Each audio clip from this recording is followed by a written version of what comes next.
rally po ito, doon sa kung di ako nagkakamali sa Canada, 'no? Doon sa Canada. Ito po yung rally mga boss chief amo sir, noong pumunta po si Pangulong Bongbong Marcos sa Canada, 'no? At pati nga po ang Jollibee ang sinasabi nung ibang mga DDS ay ibo-boycott daw po nila ang Jollibee at hindi na daw po sila kakain sa Jollibee. Ang tanong namin diyan, hindi kakain sa Jollibee or baka wala namang pangkain talaga sa Jollibee? 'Di 'di ba? Oh, baka wala namang pangkain talaga sa Jollibee. Eh, sa dilang Pinoy ho mga kababayan. Oh, hindi po puwedeng lumigtas at hindi po puwedeng palagpasin lalo na kapagka birthday 'yan nung mga ano, chikiting ng mga bata. Naku, 'pag Jollibee ang, pupuntahan, pati po yung mga lolo, lola, oh, talagang excited pumunta, eh. Eh, bakit po tayo pumunta dito sa ating tatalakayin? Doon sa mga, doon sa rally doon sa Canada. Kung matatandaan niyo po, 'no, may mga nag-rally sa Canada at nadaanan po ni Attorney Claire Castro kasama nung kanyang kasama at binastos po sila doon mga kababayan. Tinawag na, pangit, pinagmumura sila, et cetera. Hindi muna tumingin doon sa kanilang pagmumukha, bago sabihan na pangit si Attorney Claire Castro. Yung isa po dun na nakakita ko sumisigaw, "Pangit, pangit" daw si Attorney Claire Castro. Eh, para pong ano na tuyot na yung balat. Oh, yung isa naman po malababoy ang itsura mga kababayan. Eh, pagpasensyahan niyo na ako doon sa aking mga, word na ginagamit. Oh, 'di ba? Tutal naman, eh, nauna sila na magsalita, pangit daw si Attorney Claire Castro, nauna sila na manghamak ng tao, eh, sabihin lang din natin yung katotohanan kung ano yung nakita natin. Yung isa dun mukhang bangkay na, yung isa naman po, ay sagana sa darak. Oh, bakit ko sila natukoy? Ilan yung tatlo, 'di ba? Dahil ang DFA daw po, Department of Foreign Affairs, mga kababayan, looking into incident involving Castro Rude Filipinos in Canada. Tinitignan, iniimbestigahan kung ano yung mga pangyayari do'n. Eh, nako, mukhang makakasuhan itong mga ito. Baka hindi kayo ready.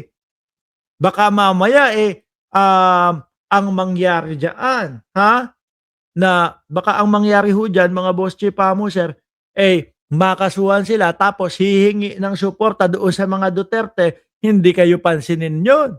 Oh, puro ka sat-sat, puro ka negatibo, para kang walang alam kung ano ang pinaglalaban ng mga taong "Uy, ano yan, kayo kayo ba? Ano ba, sino ba, ako ba o yung ano puro sat-sat si ano, si Pokis?" 'No? Kasi kung taong bayan, Diyos ko naman.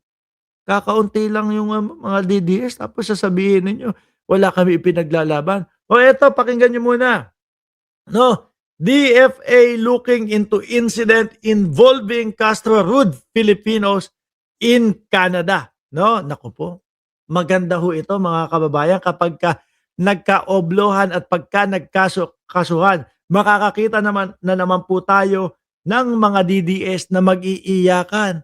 Eh, pinaglalaban lang naman po namin ang aming karapatan, 'no? Eh, hindi yung sa aabot na lalagpas kayo doon sa inyong karapatan. Hindi sa aabot sa nambabastos pa kayo. Sabi ni Merly Belen, "Good job DFA." Ano daw ho ito?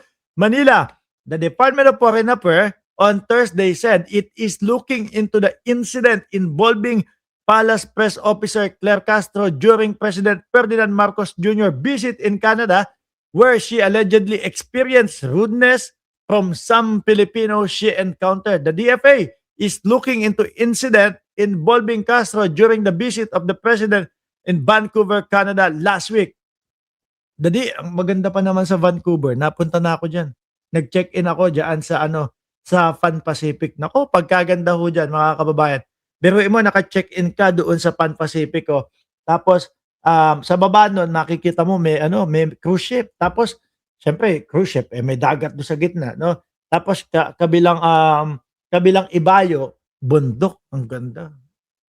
Gusto kong bumalik diyan pero mukhang Toronto ang pupuntahan namin sa Disyembre. The DFA said the Philippine Embassy in Ottawa and the Philippine Consulate General in Vancouver have been instructed to coordinate in Canadian authorities in determining specific of the incident as well as the applicable laws. Patay. A security protocol covering visiting foreign dignitaries. Eh, yari na yan. No? Baka mamaya iyakan. Ha? Baka mamaya sasabihin ninyo, ano lang naman kami, pinaglalaban lang namin ang karapatan. Hindi masamang bumatikos at hindi masamang kumontra. Pero wag kayong lalagpas doon sa inyong karapatan. Di ba? Wag kayong lalagpas na nanghahama kayo ng tao, sasabihan nyo, pangit. Tapos pagtingin nyo pala sa salamin, kayo yung mukhang pangit. Yung isa ho, mga kababayan, ang kapal ng mukha. Bakit to? Oh, siya yung tuyot na yung mukha, siya pa yung may gana na magsabi, pangit daw po si Attorney Claire Castro. Uy, salamat Attorney Claire. Naalala ko, isinend sa akin yung video, binati daw tayo ni Attorney Claire Castro dahil nung birthday natin. Salamat po, no? Pagpaumanhin nyo na po yung mga pangit na ganyan, no? Yung mga tuyot na yung balat. Tsaka kung makita mo yung isa, kala mo anli darak ang kinakain eh. Sa sobrang kapal ng pisngi, mga kababayan eh. Sabi ni Jenny Ramos, ganyan mga view dito sa Hong Kong, Sir Marks. Pag dito ka sa sentro, nakaka-relax. Pag dungaw mo sa bintana, pagdungaw mo sa bintana, paggising mo. Parang gusto mo sabihin na pumunta ako diyan sa Hong Kong at dalawin ka, Jenny Ramos Ayaw mo pang diretsahin Oh, hindi. Maganda naman talaga diyan sa Hong Kong. Narating ko na din ho yan, mga kababayan. Sabi ni Joker Tena, baboy. Hindi, sa totoo lang, kapag po ang mga DDS, lagpas-lagpas naman talaga eh. No? Pag bumatikos, mga kababayan, yung iba gumagawa ng mga kalokohan, ng hindi katotohanan, yung iba mag-iimbento ng itatopic nila para ikasira lang. Yung iba pa nga, nag-e-edit pa nga ho, mga bossing. 'Di ba? Okay lang, mag-rally sila, pero wag na sila mismo sa likod ni Attorney Claire Castro. Sinundan talaga nila. Kaya ang kagandahan po nung sitwasyon nila Attorney Claire Castro, mga bossing, may mga kapulisan po. Sabi ni Ann, grabeng mag-describe, judger ka din, Mark ganun talaga. Inumpisahan nila 'di ba? Tayo naman ho, mga tayo naman po, mga boss chief mo sir, hindi natin sila i-describe ng hindi, actually totoo naman yung pag-describe natin yung isa tuyot na tuyot yung itsura. 'Di ba? Yung isa, kala mo anli darak ang kinakain. Saka sila naman ang nauna no? Parehas lang din ho yan, mga yan, nung kanilang mga vlogger, mga boss chief mo sir. Putek, susugod dito sa akin channel, sasabihin, naku, eto na yung target ko number 1 no? Ang mga sinasabi, papangit daw po ng mga vlogger na sumusuporta kay Pangulong Bongbong Marcos. Pero kung makita mo po, isa-isa yung pagmumukha ng mga vlogger nila, yung isa, puro banil yung dito. Oh. 'Di ba? 'Di ba? Yung mga vlogger nila, tingnan mo yung pagmumukha, mga kababayan. Pumunta ka doon sa anong channel ba 'yon? Doon sa Seminay. Tingnan mo nga itsura ng mga 'yon. Malakas pang mga manlait 'yon, ha?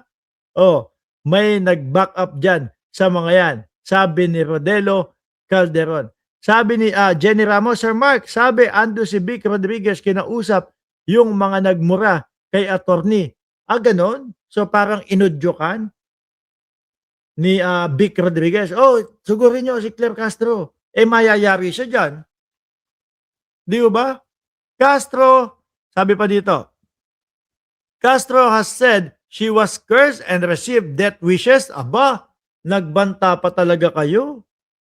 No? Nagmura, narinig natin yung mga pagmumura nila. Tayo naman po, sanay na sanay tayo.